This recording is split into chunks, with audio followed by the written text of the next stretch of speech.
Now on Off the Carousel, we welcome on Tobin Anderson, the head coach at Iona. Uh, Coach Anderson has now been on the program 2 years in a row after his jump to Fairleigh Dickinson. But I'm guessing if you watched last year, you didn't know who he was, and now you're watching him. You do know who Tobin Anderson is after the incredible year that they had at FDU. So, Coach, appreciate you taking the time and joining us today.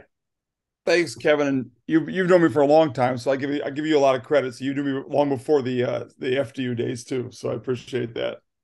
So you were named head coach at FDU a year and a week ago. I think we probably were on this Zoom at basically the exact same time last year.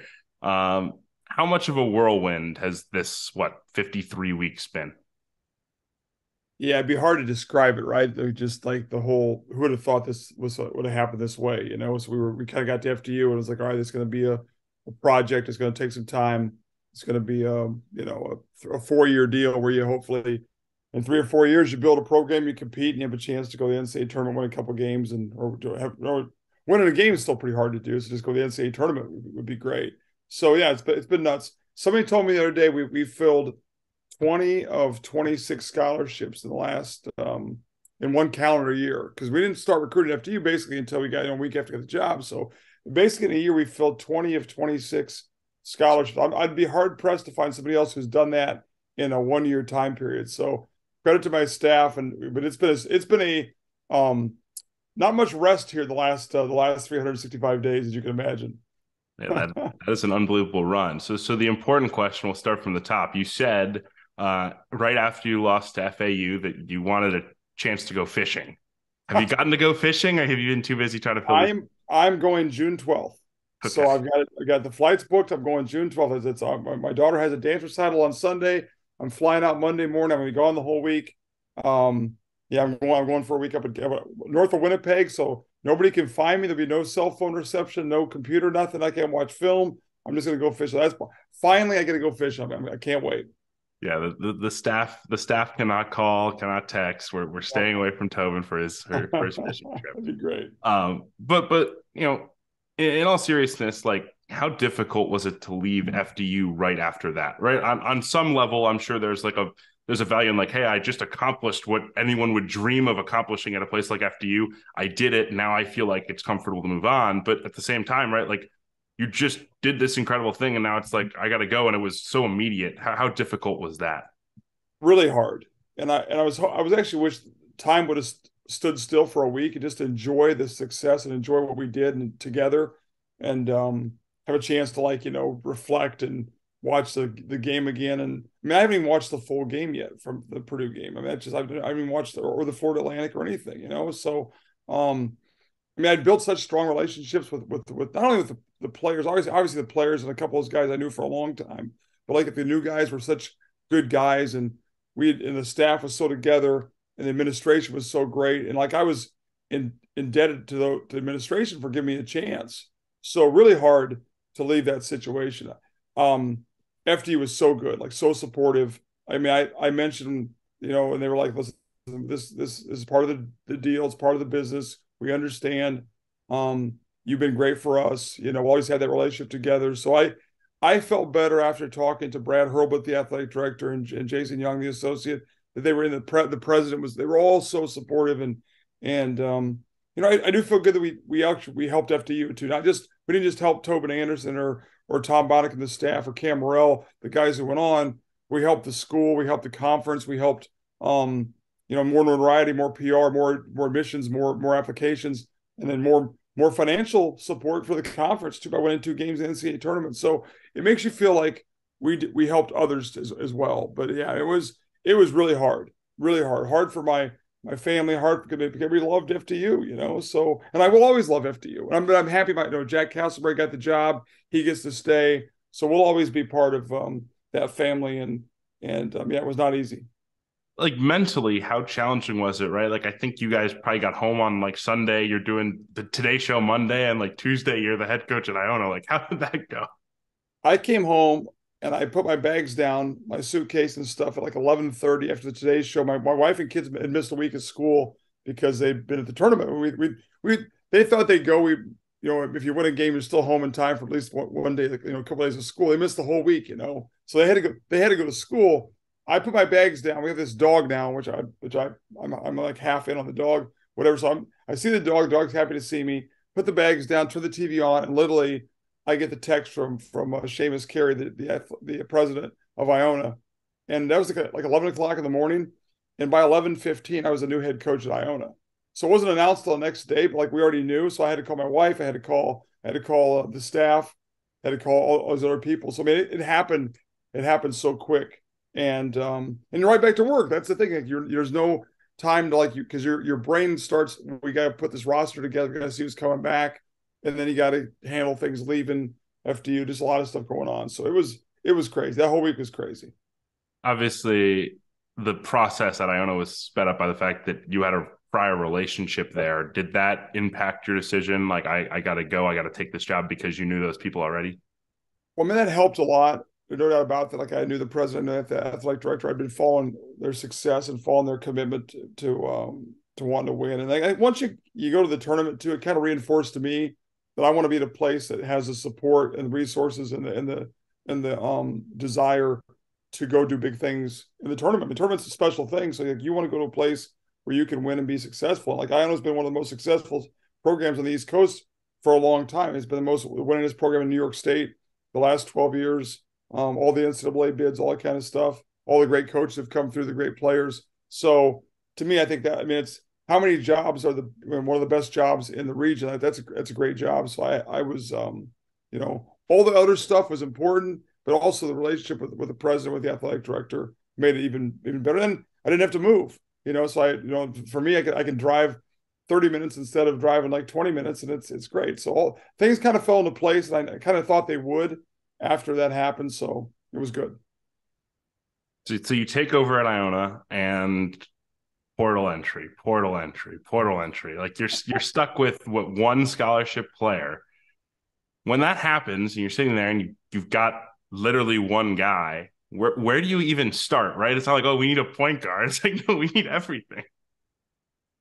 I don't even know. I can't remember what happened like 5, 6 weeks ago. I mean, I'm sure. I know we're almost to the end here. I'm waiting for a call today, hopefully for our 11th guy to commit to us. I think he's going to call in any minute now. So we'll basically be done at that point with one more to go, and one more we can fit. You know, we'll find somewhere with that. But like, I'm not even sure where we started. Like, it's just we had to kind of. But the FDU experience, we had to get 8 guys last year, helped us for this year. Like, okay, it's not the end of the world. We know how to do this. Balance out the freshmen, balance out the transfers. You know, some guys got 2 years, some guys got 1 year. Find the right kind of guys. Don't take shortcuts on character. Don't take shortcuts on just because the guy's talented. And so we feel great about what we did. I'm not sure how we did it, but you know, it was a team effort from you know, the administration. What's hard about recruiting with only one guy coming back is there's not a team there to like play pickup with, to hang out with, to go to dinner with. You know, we're basically doing it all ourselves, trying to sell a vision. So that makes it a little bit harder. And there was definitely some stressful days where I'm like, man, we're not going to have a team next year. I mean, we have to call the MAC and forfeit the conference season. I mean, we have like 4 guys. So to get to where we got to, I feel good about where we're at right now. What can you say about Osborne, you know, your one returner, and what he's been for you guys in this month? Obviously, it's not a full team. You can't play pickup with just Oz, but like you can do stuff with him. He's awesome. Like, he's great. Like, what a great kid. Like, what a great, like, it's great that he stayed and he wants to stay. He loves Iona. You know, a lot of the guys, the funny part is a lot of the guys loved Iona, you know, but I think the portal is it's like a magnet, right? It's like, well, I got to go see what's out there. I got to go test the waters. And like, it's just, you know, so Oz never wanted to do that. He always wanted to stay. I think he saw how we built a strong relationship with him early on, with workouts, with watching film, with just talking to him, going to lunch. So I got a lot of credit for him. He's the one guy that stayed. You know, he's King Oz. They were calling him on Twitter or something. I mean, he's the one guy that stayed through the whole thing. So I think he'll have a great year for us next year, and he deserves it because he's a loyal dude. And I think we're going to win and win big, and he's going to be a big part of it. He's gotten a lot of hands-on workouts this spring, I'm sure. I like 5 coaches and 1 player. No, it's a lot of individual attention. Yeah. What's it like for you? I think a guy that a lot of people in the industry would kind of call like a coach's coach, who didn't get a lot of attention or publicity throughout, to not only have all of this shine on you now, but also like be the guy that's taking over for Rick Pitino, one of the best coaches of all time. Like how unique a spot is that for you? Have you kind of processed that? I'm just curious about like what that's like. Yeah, I mean, I think taking over for Coach Pitino is obviously the guy's a Hall of Fame coach, did an incredible job wherever he's been and has been very successful. A lot of stuff X and O wise and individual development, like I've gotten from him. I learned from him for the 5-star camp from watching his practice. I worked his camp years ago, so he's been a big influence on me professionally, right? And he's been great. Like I said, we've talked since I got the job, and he's been very supportive. But there's such a tradition of success at Iona beyond him. I mean, Tim Kalous as you know, was an incredible coach. What he did was remarkable, and all the Welsh, Tim Welsh and Jerry Welsh and Kevin Willard and Jim Valvano and Jeff Ruland. I mean, so many guys have come through here. Pat Kennedy, a good friend. The Kennedys are great friends of mine. So there's been a long history of great success, of coaches coming through here. And it's like you said, like I'm a coach's guy. Like I follow that stuff. I think we'll do a good job here coaching wise, but I think there's more to just the coaching that's made Iona special. I mean, the people, the administration, the support, the fans, the alumni that they want to see the basketball team win. So I think we'll get that same kind of support and do a good job. I know some of the stuff you said during the run about why Division II and Division III coaches deserve more opportunities, like that resonated with a lot of coaches. And I'm wondering, now that you've had a little bit of time to reflect, maybe not because of building a roster, but have you had kind of further thoughts on that, and maybe the fact that you might have influenced an AD or two to look at a guy who otherwise wouldn't have gotten a lot of attention? If I could help do that, that'd be a great thing, because I do totally agree with that. Believe in that. Like I believe more small college guys. I think more head coaches deserve opportunities. I think that they looked. I mean, I've talked to so many search firms, and ADs were like, oh, I would never hire a Division II coach, or I would never hire a guy that level. My alumni wouldn't let me. My boosters wouldn't let me. It's a different level. I'm like, running a program, recruiting guys, having a staff, doing things outside the program to raise money. There's so much you do at that level that makes you ready for this level, because you got to do everything. There's not, this is the first year. Last year, the first year I had assistant coaches who only did basketball. I was a head coach for 21 years. Every coach, one guy was a tennis coach, Matt Capel, who's out at St. Thomas, who's doing a great job. He's a tennis assistant. Tom Bodicum, who's with me now, was the esports coach. Some guys were in charge of community service. They all had other jobs. So last year's the first time we had a chance to actually only do basketball with the staff, right? So there's so many challenges. I think more of the small schools who don't have the unbelievable resources, like the FDUs, the schools like that, if they hired more guys like that, they'd be more ready to tackle a situation like that and win at that level, because they're used to not having everything that everybody else wants all the time. We don't need, FDU, we didn't need all the bells and whistles. I mean, there's times in practice, there's lacrosse balls coming across the court. They're playing music. The fencing team's playing music on the end of the court, and that didn't bother me. It might bother. I'm like, well, that's just the way it is. Like it's part of life. I mean, did I love it? Like, no, I didn't love it, but it's not going to affect our chance to get better and improve. So I do think there's a lot of small college coaches out there that are really good coaches. Like you look now, like Josh Schertz doing a great job at Indiana State. They're going to be very good again next year. Bart Lundy went to Wisconsin, Milwaukee, did a great job there. So I think more guys are getting chances. And I'm not an AD, and I don't want to be an AD, but if I was an AD, I know where I'd look to find my next head coach. Yeah, I guess the way I would put it, and this is not a knock on like lower levels of Division I, but a job like Fairleigh Dickinson is probably a lot closer to a Division II job than a high major job. And the experience of being a head coach at a Division II school is probably preparing you more for being the head coach at Fairleigh Dickinson than it is to be, an assistant at a Big East school potentially. 100%. Totally agree. Yeah, there's much more in common with that level, and I think there's just a lot to be said for running a program and running a practice and doing all the things you have to do as a head coach. Nothing against this. There's also great assistant coaches who've done well too. But there's a lot of ways to do it. I just think a lot of times when I kept being told, "Hey, you need to go back and be an assistant. You need to go back and work with this guy." I'm like, well, why? I mean, I'm already doing all the head coaching stuff here. So I do appreciate that Brad Hurlbut and hired me at FDU and was able to do that because I'll always be indebted to him for doing that. I know I'm not even sure who's like officially signed and who hasn't, but can you give us kind of Neither am I. can you give us a preview of the guys you can talk about of what you guys have been able to accomplish on the recruiting trail so far? You like you said earlier, it is a good mix: freshman, JUCO, Yeah. Division I transfers, etc. Well, it's funny because you're building a new roster, but then like six of the guys will be fifth year seniors, right? So it's like it's a whole new team, but the six of them are like they're in their last year. So we got to it's like you got to try to like build this team, build the roster, build the camaraderie, the team chemistry with guys who are there for basically for the next 10 months or whatever. So it's definitely it's all changed because of that, because of the portal. So no, I love who we have coming in. I think they're all great team guys. I mean, Edon Triot from Harvard was our first non-freshman signee, and he's been great as far as like group. I mean, he's been recruiting as hard as we have. He's been texting guys, calling guys, doing. I mean, he's been doing all the stuff that behind the scenes, and he wants to win. So I think we have a lot of guys who are hungry to win, that want to win.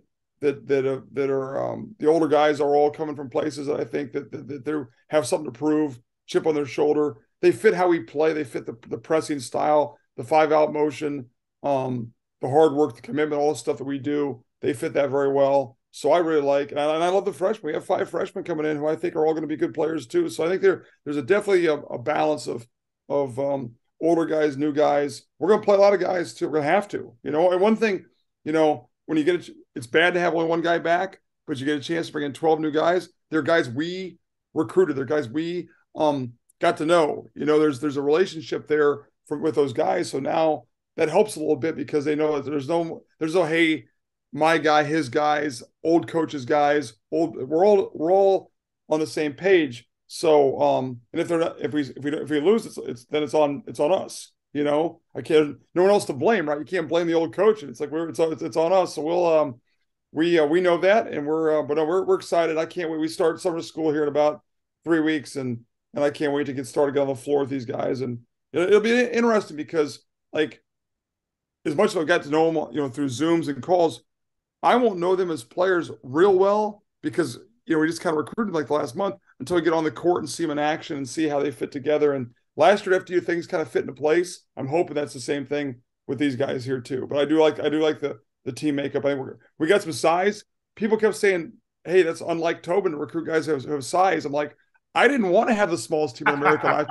that was not the plan. Hey, let's go get the smallest team in America. We had to find good players, and there was no 6'10" guys walking around in May that wanted to come to FDU. So we're going to be a lot bigger than we were last year, but I want to have guys with size. So yeah, it's funny how people all of a sudden I'm the guy who coaches all the small teams, just strange. Was it hard to get the first couple guys to commit? Obviously, Yes. you got some freshmen right away, but like I imagine it's just not easy to be like, hey, you could be our 4th scholarship player. We really got to roll in.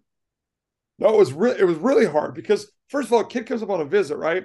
He wants to play pickup with the guys. He wants to spend time, go back to watch NBA games and play video games and hang out on campus and do all that kind of stuff. We didn't have a team to do that. So they're basically hanging out with me, and who wants to hang out with me? So we're going to dinner. It's like me and my staff and stuff. So we got to entertain these guys. And then they all want to play on a good team. Like that's one good thing. All the guys we signed want to be part of a winner. Well, when you only got 4 guys, they're like, well, who else is coming? I'm like, well, if you come, then we'll get more guys. But someone's got to be the first one to set the tone. Like someone's got to commit to us first. And so Edon did that, and he helped us get some more guys. And once we got a couple more, then it started to steamroll a little bit. But there were some stressful nights, Kevin. I thought like, oh man, this is going to be like, who's going to come? And we were doing Zooms. I mean, I've done, I don't know, 150 recruiting Zooms. Like at a certain point, you're like, who am I talking to again? Like, where are you from? It's like, but we, I think we did well. I feel good about where we're at. It's still going to be a process. It's hard to do it this way. So it'll still be a process, but I do feel like we're in pretty good shape, talent wise, and the quality of the guys. You said you haven't watched the Purdue game yet or the FAU game. Is that something you want to do and you just haven't gotten a chance to? Yes. I feel like to watch it for the first time, I'd want to watch it like in a special. I don't want to be by myself at 11 o'clock at night on the couch watching the game. I want to kind of be with the family or put it on the big screen or do something like that. So I'm kind of waiting to see if there'll be a time where I can actually watch it and really like get into it. Because I've seen clips and I've seen a lot of the like the last 2 minutes and things like that. And it still gives me chills to watch it, obviously. But to watch the whole thing would be pretty amazing. Other people have watched it and been like, "Hey, do you remember?" I actually forget some of the stuff that happened, so it's like it'll be great to watch it again. All those games, even Texas Southern, I want to watch that again too. We played great in that game as well. Do you have a favorite memory from the Purdue game? Oh man, there's so many, right? I mean, I just remember because it's like a couple like when Sean Moore hit the three at the top of the key, like just the chills go through because the head coach, you're like, all right, this has been great. Like we're playing them tight. It's a close game. Like people got to be impressed that we didn't go away, especially if I sit in the locker room too. Like people thought we were going to lose by 40. So I'm like, all right, we didn't lose by 40. We competed. He makes that shot, and you're just like, man, there's a chance we're going to win this damn game. Like I hadn't really thought about that until he made that. And then when Meach makes a free throw, we're up by 3, and he makes the free throw to put us up by 4, and it's like it just like and then to hear the arena because it's so awesome those games when the whole arena goes from like who the hell's FDU to like the whole crowd's chanting FDU, or the arena's all turned to help to support you. I just remember there's a timeout. I think maybe when Sean hit the shot, and people are going nuts. Like they're climbing on top of everybody. People are going crazy. They're chanting FDU. And I'm like, this is just wild, So it was awesome. Like it was just the whole thing was just awesome. And then obviously afterwards, and my son seeing him in the hallway, my family being on the court and things like that. Like it was funny. We laughed. We celebrated like we celebrate like there's no game after us. We celebrate like we're going to celebrate. I mean, listen, at some point Memphis is going to play for like we have to get off the court. Like one guy thought we were going to cut the nets down. I said, you can't cut the nets down. There's another game to be played. Like I mean, you can't. You gotta go out. We have to leave at some point. We were going just crazy. So I mean, it was good. We enjoyed it. Maybe enjoyed it. I don't know too much of the time. What are you going to do? So it was funny. That's And then I got the game ball. So somebody gave me the game ball. It's a great story. I've not told this story. Somebody gave me the game ball, and then somebody else took the game ball back, and somehow our team doctor got the game ball out of the arena. So I have the game ball. Game ball is in my office right now, and I'm not giving that thing back either. But we got it out of the arena somehow. So I'm not sure how we got it out of the arena. But I have it in my office, so that's a great thing too. All right, last one for you. Will you ever proclaim that a number one seed, what was it, looks beatable again? Yeah, I mean, right? I mean, well, first of all, I hope we're not. I'd like to not be a 16 seed again or whatever. But listen, we're gonna. I mean, it ended up being. I remember I said that, and I'm on the bus. We're heading to Columbus, and Tom Bonica, my assistant, he's terrific, gonna be a great head coach. He said, I said, oh, man, I should have said that. I should have said it on TV. Tom's like, nah, he's like, that's great. He's like, because all that does, it just cranks. Everybody's gonna be like watching us. Everybody's gonna be, our guys will be cranked up. Everybody will be on alert for like this is gonna be a big thing. I'm like, man, whatever. So it ended up being good, and we won. And I think it gave our guys like that extra like like, hey man, we gotta go do this now.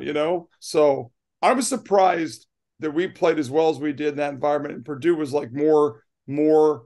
I thought they'd come out and try to smash us. And we like after the first like 10 minutes, you're like, okay, we're gonna be okay, So it was amazing. Well, that's Tobin Anderson, who I hope everybody has a little bit more of a understanding of who he is and the coach he is now than they did a year ago. Coach, we appreciate you taking the time. Thanks, Kev. Appreciate it.